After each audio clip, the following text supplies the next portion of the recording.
दोस्तों, एक बार फिर से आप सबका स्वागत है। अभी तक हमने पॉलिटी के 5 लेक्चर दिए हैं। आज पॉलिटी का 6वां लेक्चर है। आज हम बात करने वाले हैं संविधान के भाग 2 अर्थात नागरिकता के बारे में। सबसे पहले हम ये समझते हैं नागरिकता का अर्थ क्या है। अगर हम भारत में रहने वाले किसी भी इंसान के बारे में बात करें, हम उसे व्यक्ति बोलेंगे। भारत नहीं, दुनिया में रहने वाले किसी भी इंसान के बारे में बात करें, सामान्य शब्दों में हम उसे व्यक्ति संबोधित करेंगे। तो आखिर नागरिकता क्या है? तो व्यक्ति को अगर हम देखें, उसे हम 2 श्रेणियों में बांट सकते हैं। एक को हम बोलेंगे नागरिक और एक को हम बोलेंगे विदेशी। मतलब भारत में अगर कोई भी इंसान है तो सिर्फ हम 2 ही शब्दों में उसे रिप्रेजेंट करेंगे, या तो बोलेंगे ये भारत का नागरिक है और या तो बोलेंगे ये विदेशी नागरिक है। उसके अलावा कोई भी तीसरा शब्द नहीं मिलता है। तो हमने बात की, नागरिक एक राजनीतिक शब्द है। नागरिक एक राजनीतिक शब्द है। अगर किसी भी इंसान को किसी भी राष्ट्र या किसी भी सीमा के अंदर नागरिकता है तो उसको डेफिनेटली कई सारे लाभ होते हैं। सामान्य शब्दों में अगर हम बात करें, किसी भी देश के नागरिक को सिविल अधिकार और समस्त राजनीतिक अधिकार प्राप्त होता है। अगर हम विदेशी नागरिकों की बात करते हैं, इनको फिर से हम 2 समूहों में देख सकते हैं। एक ऐसे विदेशी नागरिक होंगे जो मित्र देश के होंगे और एक ऐसे होंगे जो शत्रु देश के होंगे। जरूरी तो नहीं है कि जितने भी हमारे पड़ोसी देश हैं या जितने भी और देश हैं सबसे हमारे संबंध बेहतर है। जिनसे हमारे संबंध सकारात्मक है उन्हें मित्र देश कहते हैं और जिनसे हमारे संबंध बेहतर नहीं है, नकारात्मक है, उन्हें शत्रु देश कहते हैं। मतलब व्यक्ति को हमने 2 श्रेणियों में बांटा है। एक को हमने बोला है नागरिक, एक को हमने बोला है विदेशी। विदेशी को पुनः हमने मित्र राष्ट्र और शत्रु राष्ट्र में बांटा है। अब हम बात करने वाले हैं संविधान में नागरिकता से जोड़कर क्या बातें बोली गई हैं। तो पहली बात तो आप ये ध्यान रखेंगे, एग्जाम में कई बार ऐसा क्वेश्चन पूछा जाता है, नागरिकता के संबंध में उपबंध संविधान के किस भाग में है? जवाब होगा भाग 2। अगर अनुच्छेद की बात करते हैं, अनुच्छेद 5 से लेकर 11 के बीच में नागरिकता का उल्लेख किया गया है। अब नागरिकता से जोड़कर एक और शब्द निकल कर आता है। नागरिकता कैसी है? एकल नागरिकता है या दोहरी नागरिकता है? तो आपको ध्यान होना चाहिए, भारत में एकल नागरिकता का प्रावधान है और कई बार एग्जाम में ये पूछा गया है, भारत की एकल नागरिकता किस देश की देन है या किस देश से ली गई है? जवाब है ब्रिटेन से ली गई है। तो बात ये आती है, सर ये एकल और दोहरी क्या होती है? ध्यान से सुनेंगे। हमने जब आपको यूनियन और फेडरेशन में डिफरेंस बताया था तो हमने बोला भारत एक यूनियन है और अमेरिका एक फेडरेशन है। अमेरिका का अगर कोई भी नागरिक है तो उसको उसके स्टेट की भी सिटीजनशिप है और अमेरिका की भी सिटीजनशिप है। मतलब अमेरिकी नागरिक के पास 2 नागरिकता है। आप भारत के नागरिक हैं तो आपको आपके राज्य की नागरिकता नहीं है। आप अगर मान के चलिए उत्तर प्रदेश के हैं, आप मान के चलिए गुजरात के हैं, तो आपके पास सिर्फ एक पहचान है कि आप भारत के नागरिक हैं। आपके पास यूपी का होने का कोई भी नागरिकता नहीं है। या जब आप देश से बाहर जाते हैं तो बिल्कुल मैटर नहीं करता है, सिर्फ एक पहचान है कि आप भारत के नागरिक हैं। तो अभी हमने जाना नागरिकता क्या है और संविधान में नागरिकता के बारे में 1-2 शब्द हमने जाने। एकल नागरिकता क्या है, दोहरी नागरिकता क्या है। अब हम बात करने वाले हैं नागरिकता के लाभ क्या है। आखिर हम बात करते हैं, हम भारत के नागरिक हैं, डेफिनेटली हमें कुछ फायदा होगा तब तो हमने कहीं पर नागरिकता ली है। अरे फायदा ना हो तो हम तो राशन कार्ड ना बनवाए। हमें फायदा है तब तो हमने नागरिकता ली है। तो फायदा क्या है समझता है।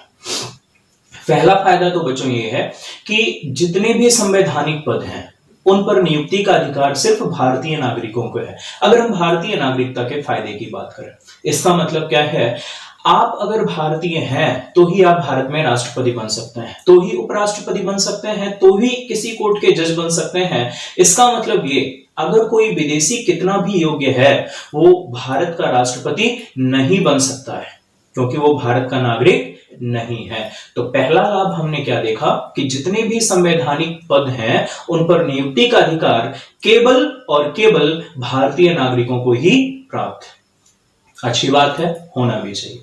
दूसरी बात, भारत में चुनाव से जुड़ी जो भी प्रक्रिया है, चुनाव से जुड़ी प्रक्रिया में हम और आप केवल 2 तंत्रों के भाग होते हैं। या तो हम मतदान देते हैं और या तो हम चुनाव में भाग लेते हैं। तो चुनाव में भाग लेना हो या मतदान करना हो, ये दोनों ही अधिकार केवल और केवल भारतीय नागरिकों को प्राप्त होता है। आपने देखा होगा किसी भी विदेशी को वोट देने का राइट नहीं है, किसी भी विदेशी को कहीं से विधायक या सांसद बनने का अधिकार नहीं है। अगले जो हम लाभों की बात करने वाले हैं, ये हालांकि आता है फंडामेंटल राइट्स के चैप्टर में, लेकिन इसको यहां से आप जोड़कर ध्यान रखेंगे जिससे आपका कॉन्सेप्ट बेहतरीन तरीके से बना रहे। फंडामेंटल राइट के 4 आर्टिकल्स, 4 नहीं बच्चों 5 आर्टिकल्स जो भारत के अंदर भारतीय और विदेशी नागरिकों में फर्क करता है, भारतीय और विदेशी नागरिकों में फर्क करता है। आखिर ये 5 आर्टिकल्स कौन कौन से हैं, एक एक करके जानता है। सबसे पहले आता है आर्टिकल नंबर 15। आर्टिकल 15 क्या कहता है सुनेंगे। 5 आधार दिए गए हैं, धर्म हो, मूल वंश हो, जाति हो, लिंग हो, जन्म स्थान। इन 5 आधारों पर भारतीयों में या भारत के नागरिकों में किसी भी प्रकार का भेदभाव नहीं किया जाएगा। और आप इसे बखूबी देखते भी हैं। आप किस जाति से हैं, आपका जन्म कहां पर हुआ है, आपका रंग कैसा है, आप किस लिंग के हैं, भारत के किसी भी राज्य में इस आधार पर आपके साथ भेदभाव नहीं किया जाएगा। कुछ लोग सोच रहे होंगे सर किस दुनिया में रहते हो, भेदभाव तो होता है, लेकिन कब तक होता है, जब तक आप सहते हैं। कानून और संविधान इस बात की मान्यता नहीं देता है। अगर इस स्तर पर कोई भी अपराध होते हैं, सिर्फ इसलिए होते हैं क्योंकि जिनके साथ अपराध होते हैं वो उसका विरोध नहीं करता है। तो हमने जाना आर्टिकल 15 केवल इंडियन सिटीजन के लिए है। दूसरा अगर बात करते हैं बच्चों, आर्टिकल 16 अनुच्छेद 16 कहता है लोक नियोजन के संबंध में समानता का अधिकार। आखिर ये लोक नियोजन क्या है? लोक नियोजन का मतलब ये है भारत सरकार जो भी योजनाएं लेकर आती हैं उनका जब वितरण होगा तो भारत के सभी नागरिकों में एक समान होगा।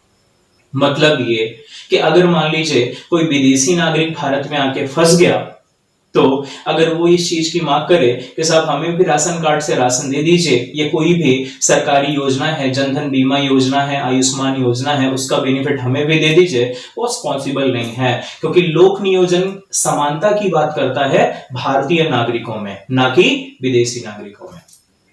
तीसरा आर्टिकल 19। आर्टिकल 19 में बच्चों 6 स्वतंत्रताओं की बात की गई। बोलने की स्वतंत्रता, हम और आप प्रधानमंत्री पर आरोप भी लगा सकते हैं, लगाते ही हैं। अगर हम बात करते हैं देश के अंदर हम कहीं भी विचरण कर सकते हैं, हम कहीं भी सभा का संबोधन कर सकते हैं, किसी भी संघ में शामिल हो सकते हैं, कोई भी रोजगार कर सकता है। मतलब ये जो आर्टिकल 19 के अंदर स्वतंत्रताएं हैं ये सिर्फ और सिर्फ भारतीय नागरिकों को है, विदेशी नागरिकों को ये स्वतंत्रताएं प्राप्त नहीं होती हैं।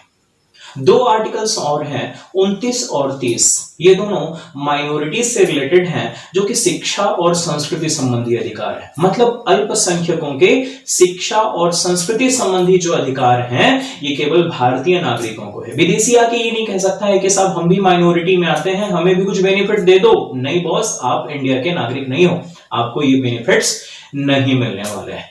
तो अभी तक हमने बात की नागरिकता की परिभाषा, संविधान के किस भाग में है और आखिर नागरिकता होने के क्या लाभ। अभी तो हमने नागरिकता के संबंध में एक छोटा सा परिचय देखा।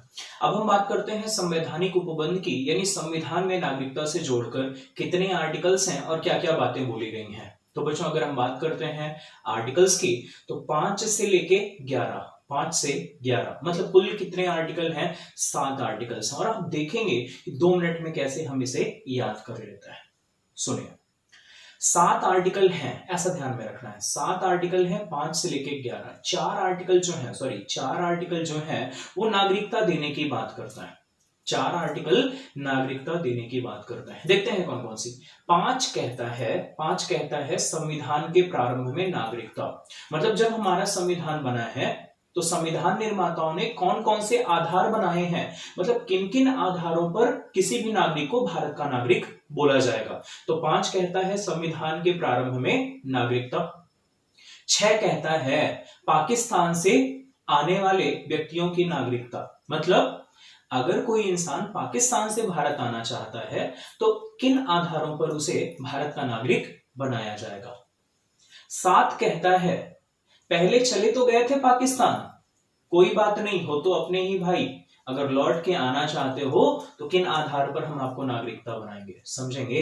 3 हमने बात कर ली है, 5 में हमने बात की है संविधान के प्रारंभ में नागरिकता। 6 में हमने बोला पाकिस्तान से आने वाले व्यक्तियों की नागरिकता। 7 में हमने बोला पाकिस्तान जाकर भारत वापस आने वाले व्यक्तियों के संबंध में नागरिकता। 8 में हमने बोला विदेशों में रह रहे, हम देखो कितनी परवाह कर रहे हैं, विदेशों में रह रहे भारतीय मूल के व्यक्तियों के लिए नागरिकता संबंधी उपबंध। मतलब जो 4 स्टार्टिंग के आर्टिकल हैं वो सिर्फ सिटीजनशिप देने की बात करता है। जो हमारा 9वां आर्टिकल है वो ये बात करता है नागरिकता की आखिर समाप्ति कैसे होगी। भैया अभी तो हमने देने की बात की है, 5वें में हमने 5वां मतलब इस सीक्वेंस का 5वां, और आर्टिकल नंबर क्या होगा, आर्टिकल नंबर होने वाला है 9। आर्टिकल 9 में बात करते हैं नागरिकता का समाप्त करना। कैसे नागरिकता को हम समाप्त करेंगे? हमारा संविधान कहता है कि भारतीय नागरिकों के पास केवल एकल नागरिकता होगी, मतलब आपके पास सिर्फ भारत की नागरिकता होगी। इसका मतलब क्या है, अगर आपने कहीं और की नागरिकता ले ली है तो भैया फिर जाओ, मतलब आपकी नागरिकता समाप्त हो जाएगी। आर्टिकल 10 कहता है नागरिकता का बना रहना, मतलब किन किन परिस्थितियों में आपकी नागरिकता बनी रहेगी। 11 सबसे जरूरी है क्योंकि 11 ही हमेशा कंट्रोवर्सी क्रिएट करता है और 11 ही इसमें वेरिएंस लेके आता है। समझते हैं क्या है। संसद के नागरिकता के संबंध में विधि बनाने का अधिकार काफी इंपॉर्टेंट है और इसने तो देश में अभी आगजनी भी की थी। संसद के नागरिकता संबंधी प्रावधान में परिवर्तन या संशोधन का अधिकार। मतलब क्या है, ध्यान रखेंगे। इसका मतलब यह है कि नागरिकता के उपबंधों में अगर किसी भी प्रकार का परिवर्तन करना है तो परिवर्तन का अधिकार होता है भारत की संसद के पास में। अब हम बात करते हैं आर्टिकल 5, 6, 7, 8 आखिर किन किन आधारों पर हम नागरिकता दे सकते हैं। सबसे पहले बात करते हैं आर्टिकल 5 पे। अगर किसी भी इंसान को, मतलब जब हमारा संविधान बनाया गया था तो संविधान में ये बोला गया कि भैया किन किन आधारों पर हम ये डिसाइड करेंगे कौन सा आदमी भारत का है। इसके लिए 3 बातें डिसाइड की गई। यदि कोई व्यक्ति भारतीय मूल का है और 3 शर्तों में से कोई एक शर्त फॉलो करता है तो भारत का नागरिक है। क्या क्या शर्तें हैं? पहली कंडीशन तो ये बोली, अगर 26 जनवरी 1950 को या उसके बाद भारत में जन्म हुआ है किसी भी व्यक्ति का तो वो भारत का नागरिक माना जाएगा, मतलब उसे भारत की नागरिकता मिल जाएगी। दूसरी बात क्या बोली गई है, अगर किसी बच्चे का जन्म होता है और उसके माता या पिता में से कोई भी एक भारत का नागरिक है तो उसे भारत का नागरिक मान लिया जाएगा। तीसरी शर्त क्या रखी गई कि भैया यह जब भारतीय संविधान लागू होने के कम से कम 5 वर्ष पहले से भारत में रह रहा हो। तो अगर जब से हमारा संविधान लागू हुआ है 5 वर्ष पहले से कोई भी व्यक्ति भारत में रह रहा है तो उसे इस आधार पर भी भारत का नागरिक मान लिया जाएगा। तो जब हमारा संविधान बनाया गया तो इन 3 आधारों पर भारत के नागरिकता की बात की गई। दिलचस्प क्या है, पाकिस्तान से आने वाले व्यक्तियों के नागरिकता के संबंध में क्या बोला गया सुनेंगे। इसमें एक शर्त है, शर्त रखी गई 19 जुलाई 1948, मतलब 19 जुलाई 1948 के पहले अगर कोई व्यक्ति भारत में आ गया है, शर्त क्या थी? 19 जुलाई 1948। दूसरी शर्त क्या थी? जो व्यक्ति भारत में आया है उसके माता पिता अविभाजित भारत के नागरिक रहे हों। अविभाजित भारत का आधार कब से लिया जाता है? भारतीय शासन अधिनियम यानी गवर्नमेंट ऑफ इंडिया एक्ट 1935 से। मतलब गवर्नमेंट ऑफ इंडिया एक्ट 1935 के तहत यदि कोई भी व्यक्ति ब्रिटिश भारत का सदस्य रहा है और वह भारत में आता है, पाकिस्तान से आता है 19 जुलाई 1948 के पहले, उसे भारत की नागरिकता दे दी जाएगी बिना किसी शर्त के। अगर 19 जुलाई 1948 के बाद आता है तो फिर भगा देंगे, नहीं बॉस हम बड़े लिबरल हैं, हम भगाते नहीं हैं। तो 19 जुलाई 1948 के बाद अगर कोई व्यक्ति भारत आता है उसके लिए शर्त यह है कि आप कम से कम 6 महीने भारत में रहो। 6 महीने रहने के बाद आप जो है पंजीयन कराओ पंजीयन कराने के बाद आपको भारत की नागरिकता दे दी जाएगी। ऐसी बात की गई थी संविधान में। आज के जो है मुद्दे बदल चुके हैं। आगे बढ़ते हैं। पाकिस्तान जाकर भारत वापस आने वाले, उस समय क्योंकि लोगों में बड़ी अनस्टेबिलिटी थी, खासतौर से मुस्लिम कम्युनिटी में बड़ी अनस्टेबिलिटी थी कि हमारे लिए सेफ रीजन क्या है। तो काफी सारी फैमिलीज ने इंडिया से भी मूवमेंट किया, काफी सारी फैमिलीज ने पाकिस्तान से भी मूवमेंट किया। तो 7वां आर्टिकल ये कहता है, यदि किसी व्यक्ति ने 1 मार्च 1947 के बाद और भारत के विभाजन के बाद पाकिस्तान चला गया, किसी भी कारण से वो दोबारा लौट के भारत आया, तो हम तो भैया वेलकम करते हैं। हमने बोला अगर लौट के आए हो कोई बात नहीं, ठीक है, आ जाओ हमारे ही भाई हो, लेकिन इस बार ऐसे नहीं रखेंगे। तो कैसे रखेंगे बॉस?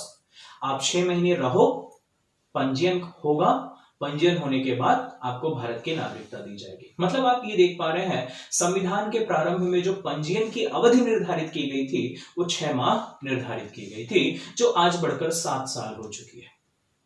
आगे बात करते हैं 8वां आर्टिकल ये कहता है, लेट्स सपोज मेरा जन्म अमेरिका में हुआ और मेरे पिताजी भारत के रहे, तो इस आधार पर मैं हो गया इंडियन ओरिजिन का, मैं हो गया भारतीय मूल का। अगर मैं भारत वापस आना चाहता हूं और भारत की नागरिकता प्राप्त करना चाहता हूं, तो इसके लिए शर्त क्या रखी भारत सरकार ने कि भैया यदि कोई व्यक्ति भारत की नागरिकता चाहता है, भारतीय मूल का है, तो पहली बात तो यह है उसके माता पिता या दादा दादी में से कोई भी एक भारतीय मूल का होना चाहिए, और वह व्यक्ति पंजीयन के द्वारा जो भारतीय दूतावास उस देश में होगा वहां पर आवेदन करेगा और उसे एक विधिवत प्रक्रिया के तहत भारत की नागरिकता प्रदान कर दी जाएगी। तो हमने संवैधानिक स्थिति देख ली है। अब हम बात करते हैं सबसे जरूरी पॉइंट पर, नागरिकता अधिनियम क्या है और इस पर क्योंकि समय समय पर काफी संशोधन भी हुए हैं। तो सबसे पहले हम ये बात करते हैं, कई एग्जाम में क्वेश्चन ये पूछा गया है कि किन किन आधारों पर भारत की नागरिकता प्रदान की जा सकती है। तो सीधा सीधा आप ध्यान रखेंगे 5 आधारों पर भारत की नागरिकता प्रदान की जाती है। अब ये आधार कौन कौन से हैं एक एक करके बात करते हैं। उससे पहले आपको ये ध्यान रखना है, अगर कभी ये पूछा जाता है, 3 सवाल यहां से निकल कर आते हैं और तीनों ही बड़े जरूरी है। सवाल ये होता है कि किस अनुच्छेद के अंतर्गत नागरिकता संबंधी विधि में परिवर्तन किया जा सकता है? अनुच्छेद 11। दूसरा सवाल ये पूछा जाता है कि नागरिकता अधिनियम में संशोधन का अधिकार किसके पास है? सर्वोच्च न्यायालय के पास, संसद के पास, राष्ट्रपति के पास, या इनमें से कोई नहीं? तो जवाब है संसद के पास। तीसरा क्वेश्चन ये पूछा जाता है, संसद द्वारा नागरिकता अधिनियम किस वर्ष लाया गया?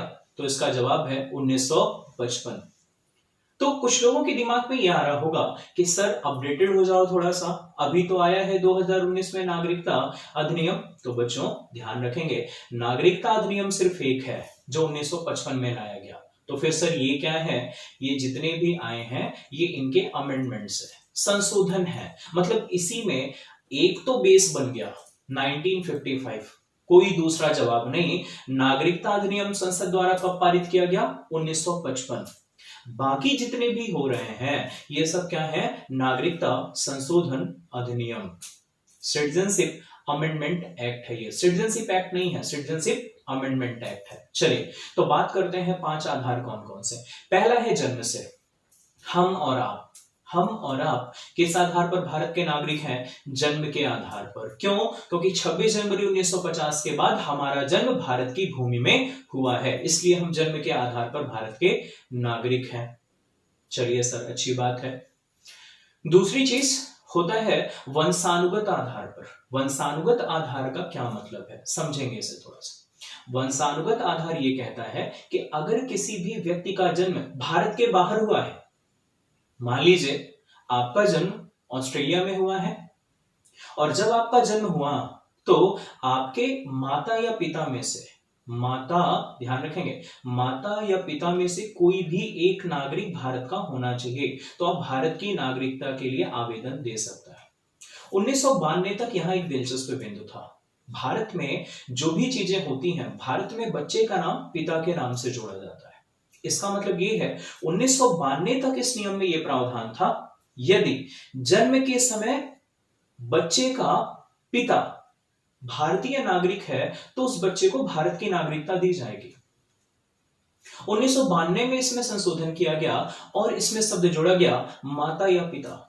मतलब अगर किसी व्यक्ति का जन्म भारत के बाहर हुआ है और जन्म के समय माता या पिता में से कोई एक भारतीय नागरिक है तो बच्चे को भी भारत की नागरिकता प्रदान कर दी जाएगी। चलिए, तो 2004 में इसमें एक बदलाव ये किया गया कि अगर बच्चे के जन्म के 1 वर्ष के भीतर उसका पंजीयन करा दिया जाता है, या पंजीयन नहीं बोलेंगे, बच्चे के जन्म के 1 वर्ष के भीतर नागरिकता के लिए आवेदन कर दिया जाता है तो ठीक है, अन्यथा फिर इसके नागरिकता संबंधी विषय पर विचार केंद्र सरकार के द्वारा किया जाएगा। तीसरा आधार है पंजीयन के द्वारा। तो इसमें आपने काफी सारी चीजें देखी कि भारतीय मूल का कोई भी व्यक्ति अगर भारत का नागरिक बनना चाहता है पंजीयन के आधार पर, किसी भारतीय महिला ने किसी विदेशी से शादी की है तो उस व्यक्ति को भी नागरिकता मिलेगी पंजीयन के आधार पर। चौथा आधार है देशीयकरण, या इसी को हम कहते हैं प्रकृत रूप से या प्राकृतिक रूप से नागरिकता कैसे मिलती है। मतलब कोई दूसरे देश का नागरिक है, किसी राष्ट्रमंडल देश का नागरिक है और वो भारत का नागरिक बनना चाहता है, कई वर्षों से अंतरराष्ट्रीय संगठनों से जुड़कर भारत में काम कर रहा है, कुछ ऐसी सेवा दे रहा है, तो अगर वो 14 वर्ष की अवधि तक भारत में रहता है तो देशीयकरण के द्वारा उसे नागरिकता दी जा सकती है। पांचवा आधार है अर्जित भूमि के द्वारा। मतलब अगर भारत ने किसी भी भूमि पर कब्जा कर लिया है तो डेफिनेट सी चीज है, अगर हमने किसी लैंड पर कब्जा किया है तो वहां की सारी चीजों को हमें एक्सेप्ट करना होगा, चाहे तो वहां के पेड़ हो चाहे वहां का इंसान हो। मतलब अर्जित भूमि के आधार पर। तो ये 5 आधार हो गए, जन्म के आधार पर, वंशानुगत आधार पर, देशीयकरण, पंजीकरण और भूमि के अधिग्रहण के आधार पर। अगर आपको ज्यादा डिटेल में ना जाना हो कोई दिक्कत नहीं, वनडे एग्जाम के लिए कोई परेशानी भी नहीं है, आपको बस ये पता होना चाहिए किन किन आधारों पर भारत का नागरिक बना जा सकता है। अब हम बात करते हैं किन आधारों पर नागरिकता समाप्त हो सकती है। 1955 का नागरिकता अधिनियम कहता है 3 आधारों पर भारत की नागरिकता समाप्त हो सकती है। पहला आधार है नागरिकता का परित्याग। आप वयस्क हैं, अगर आप अपनी स्वेच्छा से भारत की नागरिकता छोड़ना चाहते हैं तो आप भारत की नागरिकता को त्याग सकते हैं। तो पहला तो हो गया नागरिकता का परित्याग। दूसरा होता है नागरिकता से बर्खास्त किया जाना। आखिर ये कैसे होता है समझेंगे। अगर आपने अपनी स्वेच्छा से, आप वयस्क हैं, आपने अपनी स्वेच्छा से किसी दूसरे देश की नागरिकता ले ली है तो आपको भारतीय नागरिकता से स्वयं ही बर्खास्त कर दिया जाएगा। परित्याग में आप बाई चॉइस छोड़ रहे हो और बर्खास्त में क्योंकि आपने दूसरे देश की नागरिकता ली है इस वजह से आपके नागरिकता से बर्खास्त कर दिया जाएगा। तीसरा आधार होता है नागरिकता से वंचित कर दिया जाना। तो सर ये क्या है, सुनिए क्या है।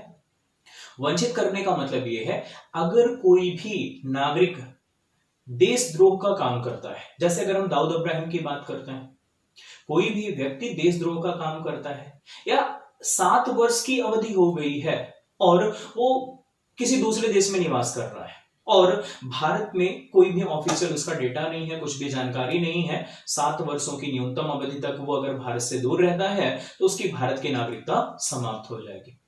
अगर किसी ने पंजीयन कराया या देशीकरण की प्रक्रिया के तहत जो है भारत की नागरिकता प्राप्त की और बाद में 5 वर्ष के भीतर किसी आपराधिक गतिविधि में आ जाए तो उसकी नागरिकता समाप्त कर दी जाएगी। इसके अलावा अगर उसने नागरिकता प्राप्त करने के लिए किसी फर्जी दस्तावेज का प्रयोग किया है तो उसकी नागरिकता से उसे वंचित कर दिया जाएगा। मतलब परित्याग, बर्खास्त करना और वंचित, इन 3 आधारों पर नागरिकता समाप्त हो सकती है। अब हम आखिरी चरण पर बात करेंगे कि नागरिकता में संशोधन कब कब हुआ है। तो आपको ध्यान रखना है कि नागरिकता में कई बार संशोधन हुआ है, चाहे हम 1957 की बात करते हैं, चाहे हम 1960 की बात करें, 1985 की बात करें, 86 की बात करें, 1992 की बात करें, 2003 की बात करें, 2005 की बात करें, 2015 की बात करें और नवीनतम संशोधन जो हुआ है 2019 में हुआ है। 3 शब्द हम विदेशी नागरिकों से जोड़कर सुनते हैं। एक हम सुनते हैं एनआरआई, एक हम सुनते हैं पब्लिक ऑफ इंडियन रीजन यानी POI, और तीसरा हम सुनते हैं overseas citizen of India OCI। तो आपको यह पता होना चाहिए इनमें बेनिफिट्स क्या होता है। NRI भारतीय नागरिक है लेकिन ज्यादातर समय विदेश में रहता है, इसलिए हम कहते हैं नॉन रेसिडेंट इंडियन, मतलब विदेशी भारतीय नागरिक है लेकिन विदेश में रहता है, NRI। अगर हम बात करते हैं 2015 में मोदी सरकार ने एक बड़ा डिसीजन लिया, POI कार्ड होल्डर्स और OCI कार्ड होल्डर्स को सेम कर दिया। अभी सिर्फ OCI है, ओवरसीज सिटीजन ऑफ इंडिया, मतलब अगर कोई व्यक्ति भारतीय मूल का है, भारत में आया है, किसी भी काम के लिए आया है, उसने वीजा अपना लिया हुआ है, अगर उसके वीजा की डेट एक्सपायर हो जाती है तो उस पर कोई भी लीगल एक्टिविटीज नहीं होंगी, मतलब वो भारत में लंबे समय तक के लिए थोड़ा रुक सकता है, कानूनी कार्यवाही नहीं होगी, थोड़ा सा रिलैक्सेशन होता है। चाहे तो हम निवेश करने की बात करें, भारत में घूमने की बात करें और कुछ अधिकारों की बात करें तो पार्शियल मैनर में ही कई बार इसे दोहरी नागरिकता कह दिया जाता है, क्योंकि भारतीय मूल का है, भारतीय नागरिक नहीं है, फिर भी हमने उसे भारत में कुछ कुछ रियायतें दी हैं, फिर भी वो भारत में चुनाव नहीं लड़ सकता है, मतदान नहीं कर सकता है, ये बात ध्यान रखेंगे, क्योंकि भारतीय संविधान में सिर्फ एकल नागरिकता का प्रावधान है। तो उम्मीद करते हैं बच्चों आपने इस चैप्टर को अच्छे से पढ़ा होगा, अच्छे से इस चैप्टर के नोट्स भी बना लेंगे। अगले लेक्चर में हम मिलेंगे मौलिक अधिकारों के साथ। धन्यवाद।